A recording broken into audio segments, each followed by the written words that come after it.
If I take not the average but the median salary, which is the more accurate way of measuring it up, it's around 75,000 rupees per month, which you would be able to earn in Japan working on a part-time basis. I hope you understand that.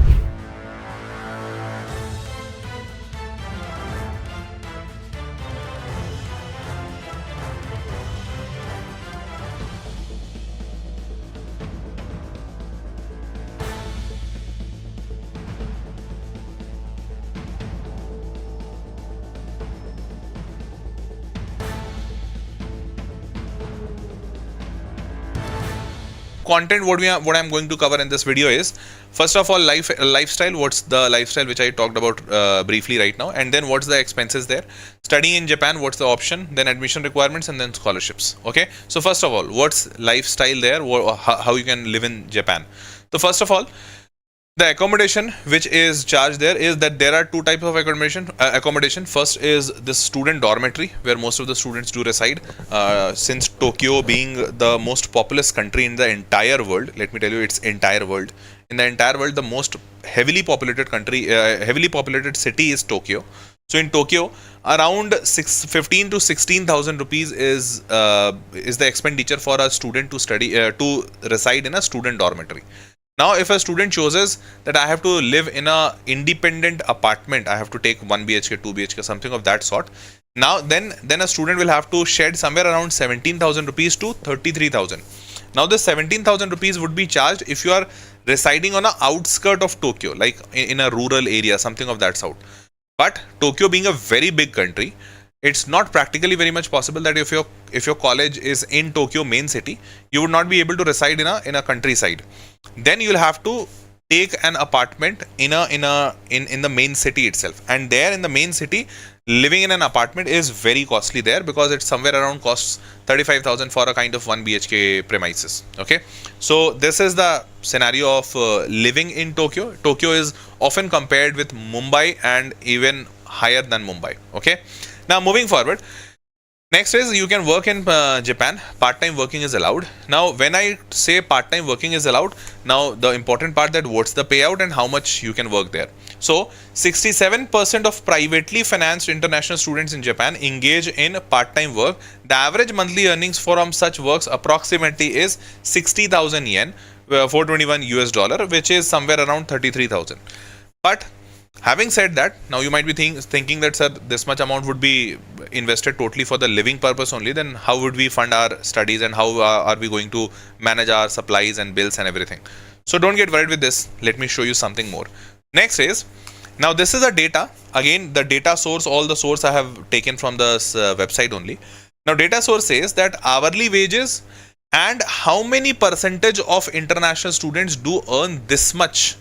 So hourly wages less than 800 yen, which is less than 448 rupees per hour. Only 1.5% people do earn this. Okay. Now moving forward, the maximum is 49%. The maximum population is earning this much, which is 672 rupees per hour, 1200 yen. Now, if I convert this to monthly and to yearly wages, it comes down 75,000 rupees per month is what maximum number of people in Japan are earning.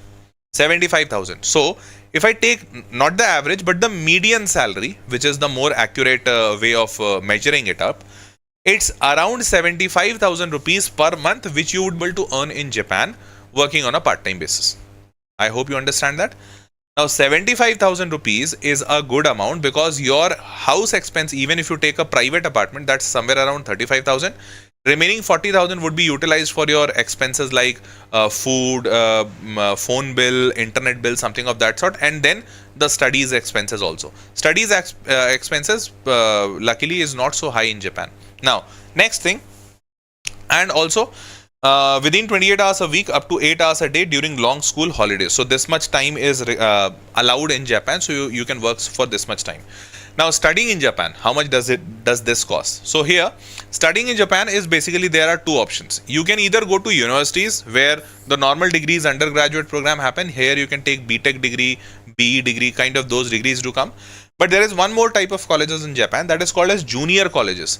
Now these junior colleges do give degrees of 2 years to 3 years. Just like in India, we do have BSc colleges which give 3 years of degree, BSc, BCA, those type of colleges.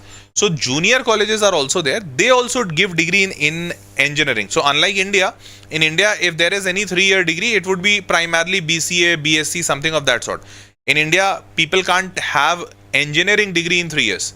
But here you can have engineering degree, but that degree would be called associate degree, but not an undergraduate degree. So that's the difference. On that certificate, on your mark sheet, it would be written that you have completed this degree in 2 years or 3 years, whichever you choose. So there comes the main role, and that is called as associated degree. But in both the cases, you would be taught the same thing. So here you can more or less assume it's something of kind of ITI or BSc or BS, something of that degree. But so the most common thing is undergraduate, go for a BTech degree, because if you are going out of India, why to settle for something less? Now moving forward, it is of a 4 years degree. 6 years for medical, dental, just like the Indian scenario, 6 years for medical, dental, all such things. University graduate are awarded a bachelor's degree. So here it would be called as bachelor's degree. Now moving forward, what's the tuition fees? So tuition fees is around 4.5 lakh rupees for national universities, means those colleges which are run by government, and 5.2 lakh rupees for public universities, again kind of state government, something of that sort, you can understand, and 6.2 lakh rupees for private colleges. This is the rate which is and let me tell you, this is approximate rate. So if you get admitted to this if national university is best, even if you don't get admitted to national, you can go to public universities, and in public universities it's 5.2. but even if you don't go there, 6.2 is the private. Means what I'm trying to say, there is not much a difference between national, public and private university. Just like in India, in national universities or like IITs, we do have a fees of around 2.5 lakh rupees per year. But as you go to private colleges, the fees is almost double, 5 lakh rupees per year, 6 lakh rupees per year. So that's not the scenario here. That's the first part. Second, now how would you be able to cover this much? Because obviously you're not earning this much. So first thing, I have to said you that you would be earning 75,000 rupees per month as a working part-time guy. So 75,000 12, that gives a 9 lakh rupees. Now 9 lakh rupees you would be earning. You would be spending, now I am assuming that you would not be spending that much amount in staying, because staying in a 35,000 rupees 1 BHK apartment is a luxury. Only those people who do have a lot of money can actually bear that. So now if I assume that you would be staying in student dormitory or apartment, you would be charged somewhere around 20,000 maximum. And if I take like your supplies and everything, it would come max to max 25,000 or 30,000, not more than that. So if I take that 25 to 30,000, now just assume that even if I take 25,000 or 30,000, it would be coming 3.6 lakh rupees per year, including your fooding, lodging and your supplies and all your bills. 3.6 lakhs minus with this 9 lakh, it would be coming around 5.4 lakhs. Now 5.4 lakh would be very easily covered in a public university. Now even if you go for a private university, it would be 6.2 lakh, but the difference is not that great. Like difference is 1 lakh rupees per year. I hope 1 lakh rupees per year is very easily can be even covered by the families or the student themselves. And also given that fact that it's not the fact that you would be earning only this 75,000 only. If you are a kind of meritorious student or an intelligent one, you can even go for 87,000, probably even higher than that. Okay. But even if I take all such basic and average kind of thing, you would be very easily able to fund your entire education on your own. Only with a like kind of 1 lakh rupees per year would be required from your families, from your family. That much support would be required, not more than that. So studying in Japan is not that much tough or not that much unaffordable kind of thing. Okay, this is the first part. Second, here tuition fees 3 lakh rupees. The universities of Tokyo, student category admission fees. So tuition fees is 3 lakh rupees per annum. This what I was trying to say. So even the University of Tokyo, there are colleges which are lesser than this. So this is an average. You might even find a university or a college which is charging very less compared to the national average. So that is also very much possible. Clear? Now moving forward, what are the admission requirements? Now admission requirement, first of all, application form from the designated university. You will get it on their website. High school transcript, which is required in every college in every country. High school transcript is basically the uh, entire log of your results, whatever you have scored in your class 9th, 10th, 11th, 12th, and then that should be verified. So that's called a check.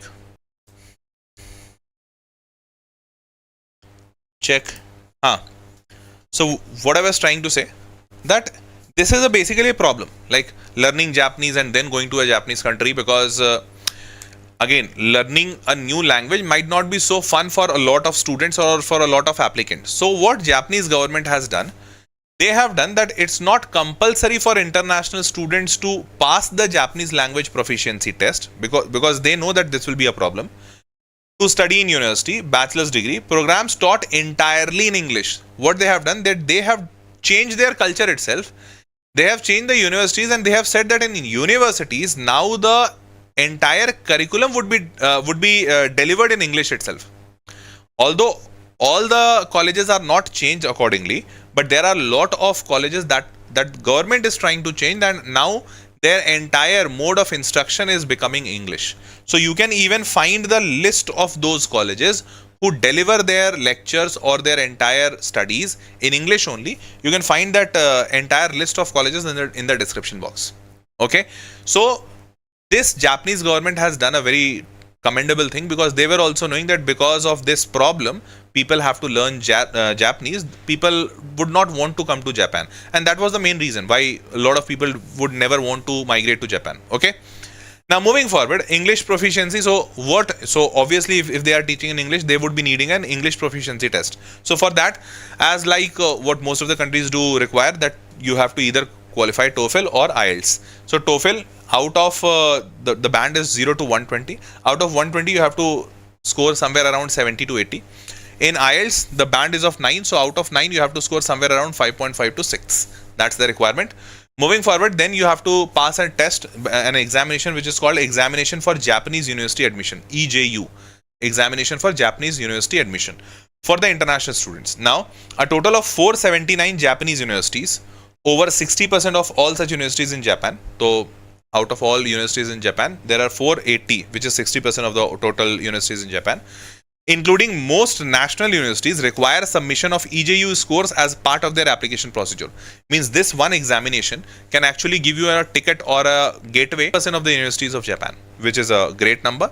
So you must go for this EJU examination. 479 universities would be open for you.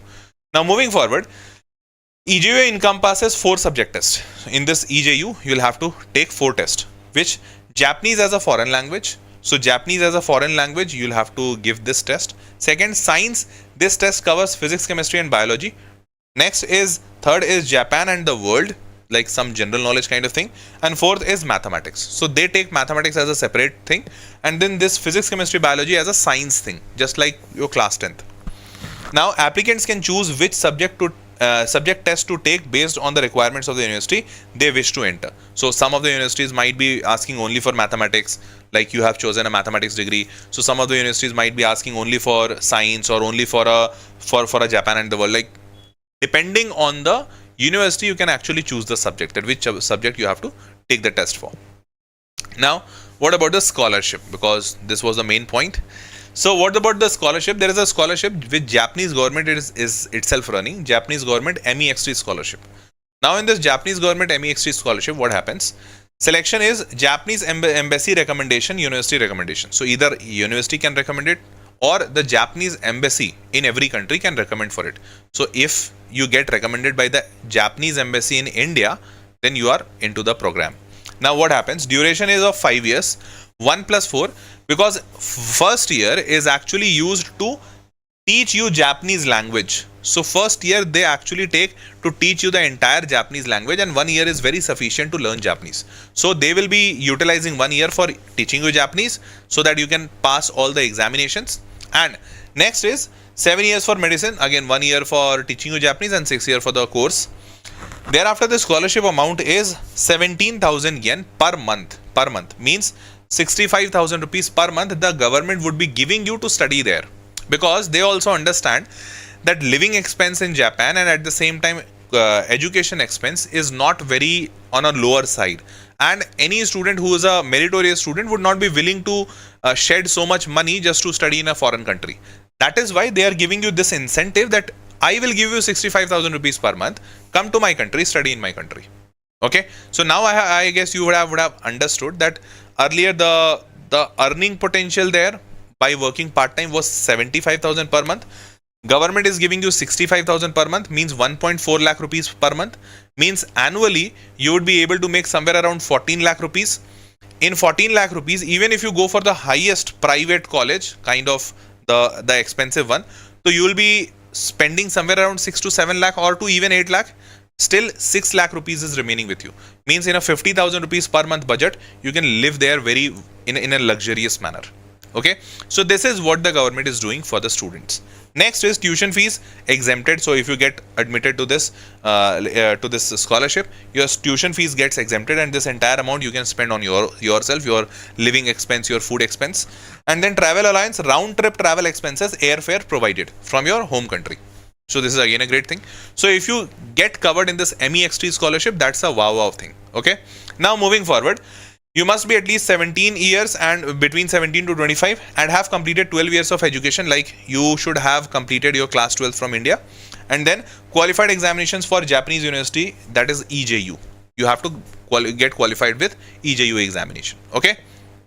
Now, Embassy of Japan in India. So basically undergraduate level with this 12 and April to May. So application period starts from April to May after your JEE mains. Like once mains is over, this examination will start, and you can apply on this website emb-japan-go-jp, means this is a government website /education/Japanese government.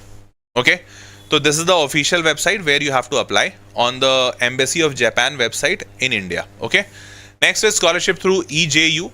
Like say for example, if you don't get covered in Mext scholarship, this government scholarship. So say for example, you don't get covered or you don't get the scholarship here, then what? So there are other scholarships also. Now through EJU examination, the examination that you have taken, through this, student who achieve exceptionally high scores in the EJU will be selected. Scholarship benefits 48,000 yen per month. I don't know why they have not. So if this gets converted, this comes somewhere around 25,000 rupees. Yeah, 26,000 rupees per month. Payment period 1 year. Application method: when applying for the EJU, indicate your interest in applying for the scholarship also. Like when you are applying for the EJU examination, just there click on that I am interested for the scholarship also. If you will be qualified, they would be giving you scholarship based on your examination marks also. Okay. Next is there are many other examinations also, many other scholarship examinations which you can actually take, and by that you can get your expenses covered. So what I'm trying to say, that is the reason why most of the students and most of the people right now are willing to go to Japan. Japan is incentivizing students to come to their country and study there. Okay, so Kitami City scholarship for foreign students, Yamagata prefectural scholarship for privately financed foreign students, Iwate prefecture's scholarship, Kurashiki city financial aid for privately financed students, and there are so many scholarships. So for more scholarship and details, check out the link in the description. Okay, I've put a link in the description, you can check out from there. And I tried helping you as much as I can, but still if there would be some points which I would not have been able to cover, so you can very freely reach out to me or to my team for getting that help or getting that counseling or getting that information for that matter. So how you can do that? There is a link in the description box, given in the description box. You can click on that link, fill all your details. You'll get a call back from my team within 48 hours. Why asking 48 hours? Because this service is absolutely free of cost. Hence, we are getting a high call volume. So you'll be getting a call within 48 hours. You can ask all your doubts. You can clear all your points and on all your information you can get from my team. Thereafter, you can decide. Okay. So we would be happy helping you. You can just drop down your details, and my team would be connecting with you to give you all the details. Okay. Fine. So that was all for this session. Hope you loved and enjoyed it. With this, it's time to say a goodbye. See you all in the next session. Till then, bye-bye. Take care. Good night.